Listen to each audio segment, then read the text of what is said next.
વાત કરીએ સમાચારની તો નવસારીથી મહત્વના સમાચાર સામે આવી રહ્યા છે।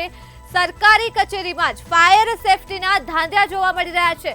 તો નવસારીના જિલ્લા વહીવટીતંત્રની ઘોર બેદરકારી સામે આવી છે।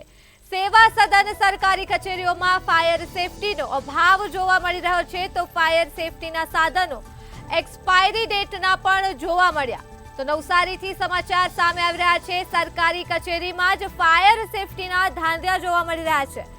જિલ્લામાં કડક કાર્યવાહીના આદેશ બાદ પણ ક્યારે કરાશે કામ? તો કલેક્ટર પોતાના તાબા હેઠળની કચેરીઓમાં ક્યારે કાર્યવાહી કરશે? ગંભીર સવાલો ઉઠી રહ્યા છે। નવસારીમાં સરકારી કચેરીમાં જ ફાયર સેફટીના ધાંધ્યા જોવા મળી રહ્યા છે। ત્યારે હાલ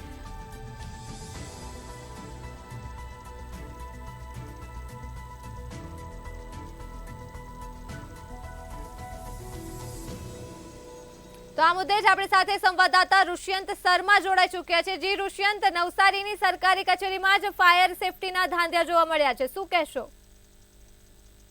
જી ચોક્કસપણે કહી શકાય, નવસારી જિલ્લાની સરકારી કચેરીઓ આવી છે। સરકારી કચેરીઓમાં જ ફાયર સેફટીના ધાંધ્યા ઉડતા જોવા મળી રહ્યા છે। ખાસ કરીને વાત કરવામાં આવે તો નવસારી જિલ્લા સેવા સદનની અનેક કચેરીઓ સરકારી કચેરીઓમાં ફાયર સેફટીનો અભાવ જોવા મળી રહ્યો છે।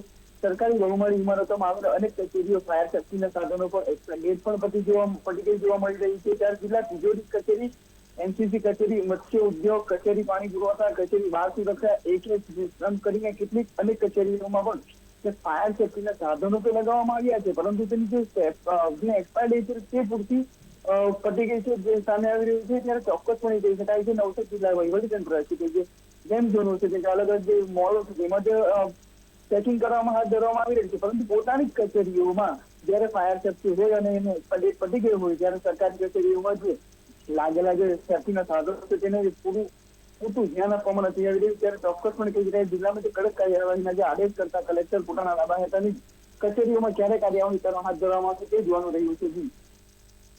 જી, સમગ્ર માહિતી બદલ આભાર। તો મહત્વના સમાચાર સામે આવી રહ્યા છે નવસારીથી। નવસારીની જ સરકારી કચેરીમાં ફાયર સેફટીનો અભાવ જોવા મળી રહ્યો છે। નવસારીના જિલ્લા વહીવટીતંત્રની ઘોર બેદરકારી સામે આવી રહી છે।